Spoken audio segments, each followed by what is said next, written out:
Hello, gorgeous souls. Welcome to this video on the Virgo full moon happening March the 14th, which also happens to be a lunar eclipse. So, kicking off eclipse season, and eclipses have a way of clearing from our path all things that are not in alignment with our soul's evolution, with our highest path as we move forward on our journey. So, they can also bring unexpected surprises. This does not mean unwanted surprises. In fact, they're very karmic in nature. So this can be unexpected good surprises, maybe sometimes things that our human self freaks out about, but we really need to know that from this higher perspective and vantage point.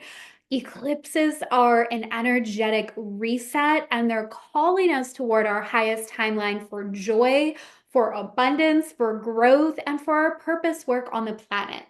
And this eclipse season is beginning one of the most, actually, I will say the most transformative month of 2025.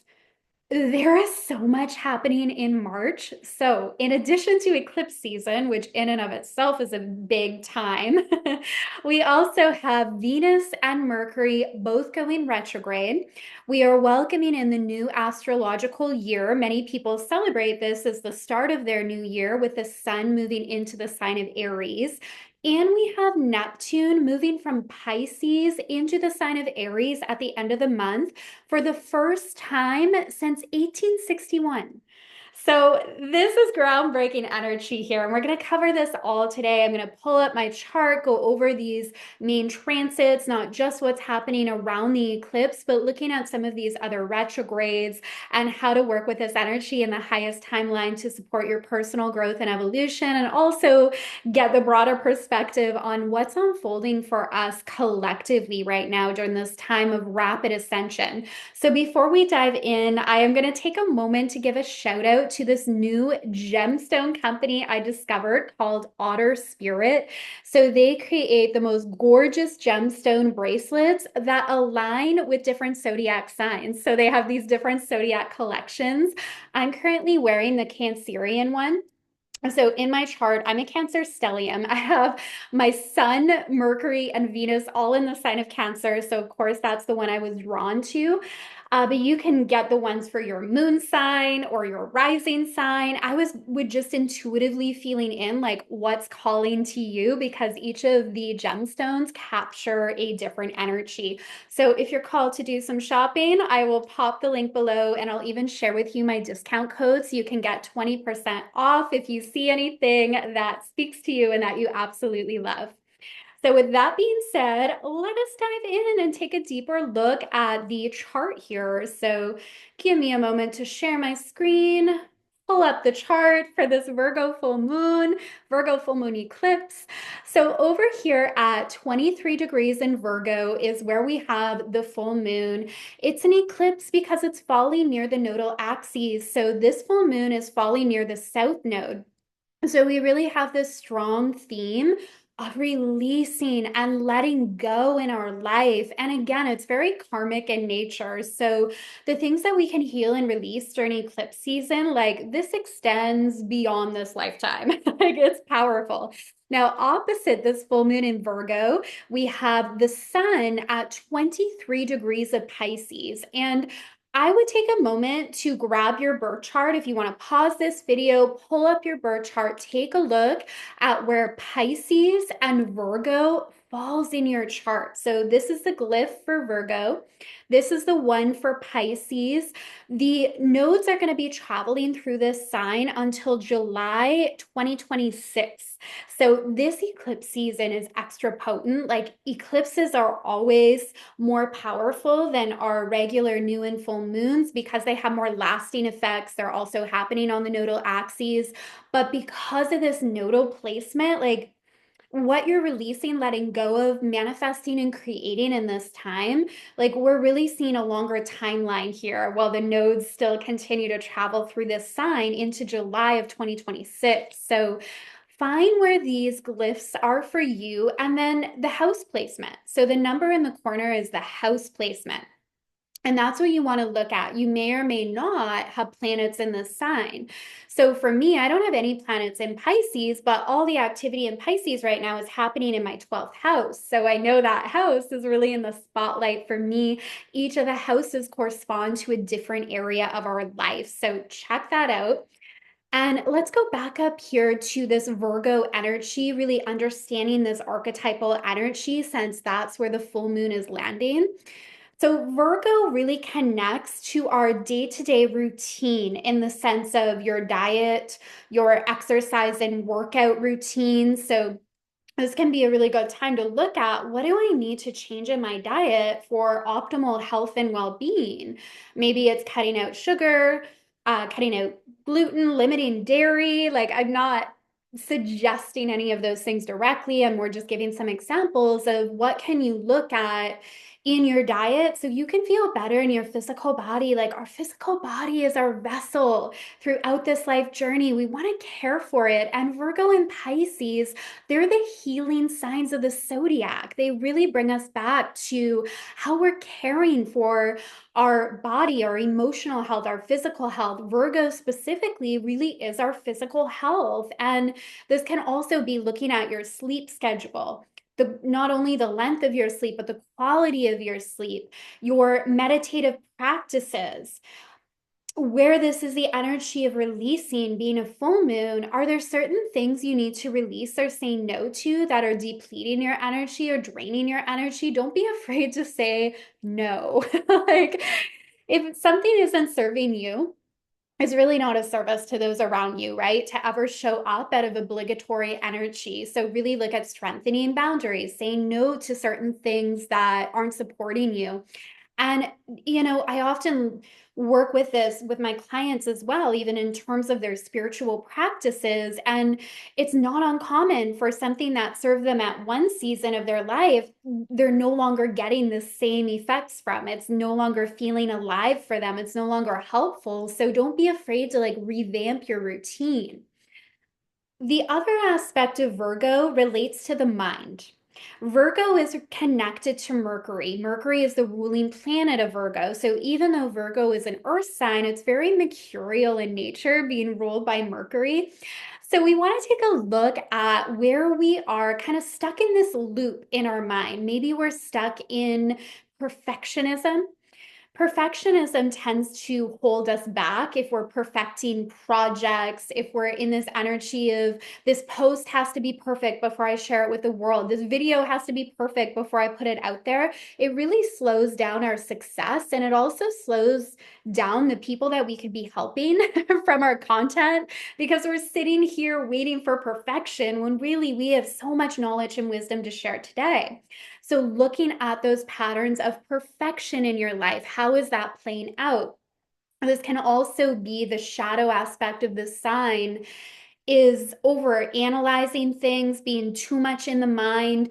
And this is the bigger implications of the North Node moving through Virgo and Pisces right now, where we are asked to really lean into the wisdom in our heart. Because often when we overthink things, what happens if we sit with indecision for too long is we tend to revert into our old patterns of fear.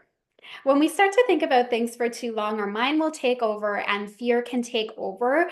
And we're really collectively being initiated right now into the wisdom that our heart holds. If you've heard of the Heart Math Institute, they've been doing incredible research for many years now on the knowledge and wisdom that resides in our heart space. So even research like that can really take off right now, where we understand that there's something greater than our mind.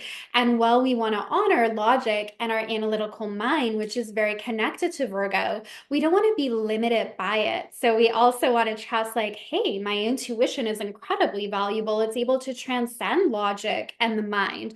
My heart has wisdom that transcends the programs and the fear that I'm holding in my mind. So another theme really emerging with this energy right now. And, it's another message that's dropping in from the Akashic records as well, is where are you waiting on this idea of divine timing? Where are you waiting for the time to say yes to your desires, yes to your dreams? And how can you come back to the understanding that all of our power is in this now moment? It's in this now moment that you have the opportunity to create change in your life. And divine timing is more about energetic alignment than it is linear time, right? The language of the universe is frequency and energy. It is not, linear time frames. Yes, of course, that is a big part of our life on the earth plane. But if we're creating and wanting to tap into like the magic of the universe, we're wanting miracles, we're wanting more than logical results, we're wanting miraculous results, we want to lean into this understanding that divine timing is an energy of me aligning to what I desire and having the courage to say yes to it. So, again, these themes are extending even beyond this eclipse. Eclipses, we feel the effects for up to 6 months, but we're going to feel these themes unfolding up to July 2026 because of this nodal placement of the south node moving through Virgo and the north node down here moving through Pisces. So let's take a look at this Piscean energy here for a moment because, wow, we have like the north node here, we have Neptune at the final degrees, 29 degrees of Pisces. We have Saturn conjunct the sun in the sign of Pisces. So this is like creativity is at an all-time high right now. Like, oh, you can be so creative when you allow yourself to like go with the flow of life and you're not overthinking and you're following your heart, you're following your intuitive impulses. But there's also something here about like grounding them into this reality as well with Saturn moving through Pisces. So it's looking at things like what puts you into the creative energy, what helps to get you inspired. You're not just like waiting around, right? Kind of this idea of like surrender and divine timing. It doesn't mean we just sit on the sidelines, watch life pass us by, watch others achieving the things we want, having the experiences we desire. We are active co-creators in this dance of life. And being here in human form, we play a huge part in that. It's up to us to take that action, to be decisive, to go for it, even when it feels scary. So Saturn conjunct the sun definitely brings this element of like ground it into the body, share those ideas with your community. Yeah, there's this idea of like anchoring, bringing it in to be of service. This energy of Virgo is very much about service as well. How we're using our unique gifts and our unique talents to offer value to the planet. Like we all have unique gifts. We all have knowledge and wisdom that we are here to share with the world. And the Virgo archetype definitely is about taking a look at that. How am I contributing? What do I have to offer? And we all have something. Like, if for some reason you're listening and you're like, I don't know if that's me, I don't know. Like, that is just, it's not true. Like, if you're here, you are contributing to the evolution of the planet. I mean, we're doing that simply by our energy. Like we have an energy field that's sending and receiving signals all of the time. Our thoughts are creating the collective thoughts. Like we each play a very, very powerful role. Don't underestimate that. And, all this Pisces energy too is a reminder that this human experience, this is a part of our journey, but we're a part of something so much greater. And I think the Virgo energy grounds it and helps us recognize what a gift it is to be here in human form, to be here in these bodies at a time of ascension on the planet. Like, oh, it's so amazing. Okay, before we move on, the other thing I really want to state, I know I talked about this a bit, but it is the health and healing aspect because the Pisces Virgo axis is very much related to our health and our healing. Virgo, the physical body, very connected to the digestive tract. Pisces is our spiritual and emotional well-being, but it also connects to our immunity, our immune system. So health is really in the spotlight until July of 2026 as well. an incredible time to do healing work, to be supported in that healing work. And when I say that, it doesn't, mean we stop everything in our life to now just do that healing work. We are evolving and growing, participating in life and our expansion at the same time that we can be looking at optimizing our physical, our emotional, and our spiritual well-being. So, this energy in Pisces, the sun, the North Node, Saturn are also forming this beautiful trine with Mars in the sign of Cancer here. This is a lot of water energy. So, again, it's this theme of how am I going with the flow? How am I surrendering? Not in a very passive way, but in a like, okay, let me trust my intuition. Let me trust that when I desire something, that is my sign. If I desire to do something, that in and of itself is a sign from the universe that it's right for me. Like your soul desires are a glimpse into what is written in your Akashic records, waiting for you to claim. So sometimes we wait around and we ask the universe, like, send me a sign if it's the right time to move, to travel, to work with this mentor, to invest in this program. And we forget that the sign, the most powerful sign is the desire to want to do it. Like our desires act as guidance, especially those soul desires that we feel on a deep level. So this trine is very supportive, very beautiful. Intuition is at an all-time high. So the other things I spoke about at the beginning of the video that I want to dive more into is the Venus and Mercury retrograde. So Venus is currently retrograding during eclipse season. So we've got Venus at 7 degrees of Aries here at the time of the eclipse. And I wrote down some dates because there's just so much going on this year. So yes, it's going to be retrograding in the sign of Aries until the 27th, and then it's going to retrograde in Pisces until April the 12th. So Venus is our goddess of love, of beauty, of luxury. When it retrogrades, it's notorious for bringing relationships from the past back into our life if there is still a karmic soul connection there. It can also bring about breakups if relationship isn't aligned.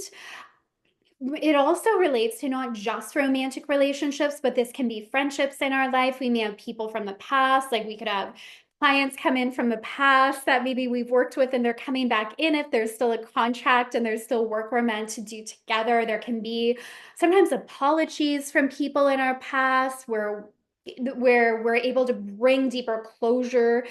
Venus also connects to money and finances, so it's a really good time to explore your relationship with money.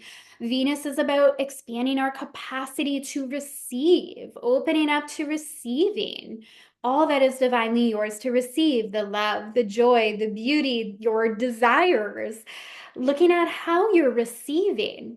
And receiving it doesn't have anything to do with working harder. Venus is the feminine principle. Venus is about our magnetism. Instead of leaning in and strangling the things we want and going at it from a needy energy, it's about leaning back, creating space, being in our most magnetic state, being in the energy of gratitude, of love, of appreciation. And then Mercury, which is also the ruler of this eclipse because it rules over Virgo, is going to go retrograde the day after the eclipse, so March 15th, and it's going to retrograde until April the 7th.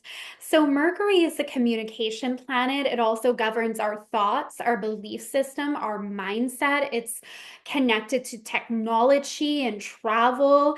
Mercury retrogrades about 3 or 4 times a year. So we're used to seeing these Mercury retrogrades. The overarching thing that's so interesting here is there's so much activity this year throughout Aries and Pisces. So again, grab your birth chart. Where is that beginning of Aries for you? Like up to the 10-degree mark of Aries is really like a hot spot. And then going all the way back into Pisces, even around like I would say the 27-degree mark of Pisces. What house is that in? There's so many planets this year that are dancing back and forth between Pisces and Aries and Pisces. is closure and completion of cycles, as well as transcendence, our connection to our higher self, divine creativity. It's also an element of closure.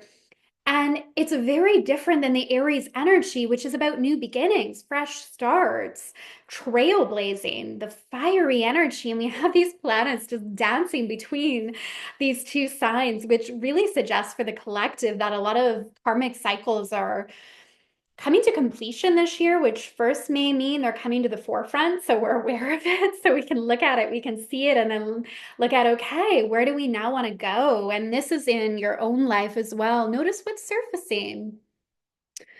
What is it time to heal? What are you holding on to that is causing disruption in your life, that's causing pain in your life, physical or emotional discomfort? And how can you decide and make the decision that it's time to heal it? It's time to set yourself free. It's time to expand into new opportunities. Make that choice, that decision. It's on us because we do have free will, right? We have free will as to how we work with this energy. Our soul has a plan, which we see in our birth chart. But there's such an element of free will at play in terms of how we work with those energies. Like there's layers to it. There's layers to it. So this can be a year of healing, of releasing. Again, eclipses are just like accelerated times of healing, letting go, releasing what no longer serves our highest path. Neptune here, 29 degrees of Aries on March 30th, or 29 degrees of Pisces, sorry. On March 30th, it's going to move into Aries for the first time since 1861. Groundbreaking energy.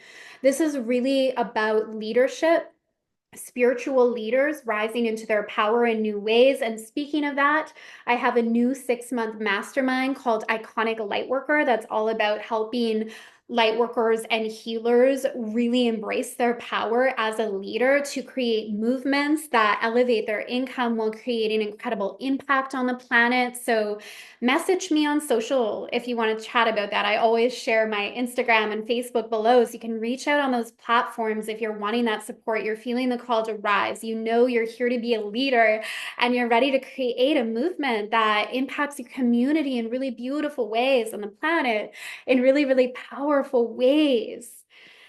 Yeah, these energies are transformative. Hey, I think these are the main themes here. What a month, right? What a month of transformation. Beautiful. Share with me below how you are finding these energies, what is coming up for you. And even though there's so much going on, there's so much going on. This doesn't need to be an overwhelming time. This can actually be a really exciting time of looking at what you're now ready to step into and expand into. And that's the Aries energy. It's that new beginning, it's that new chapter. And then getting curious about, okay, what do I need to bring closure to in order to allow this new version of me to really emerge? All right, I am sending you all so much love. Enjoy this cosmic energy. I'm going to attach some helpful links below. I have also decided to open up 5 spots for my astrology Akashic business readings, Astro Akashic business readings. If you would like to connect one-on-one and just see where all these transits are falling for you and how to work with that energy and your growth, your healing, your expansion, I'll share that link below as well. And I will see you all very soon. Happy eclipse season. Bye for now.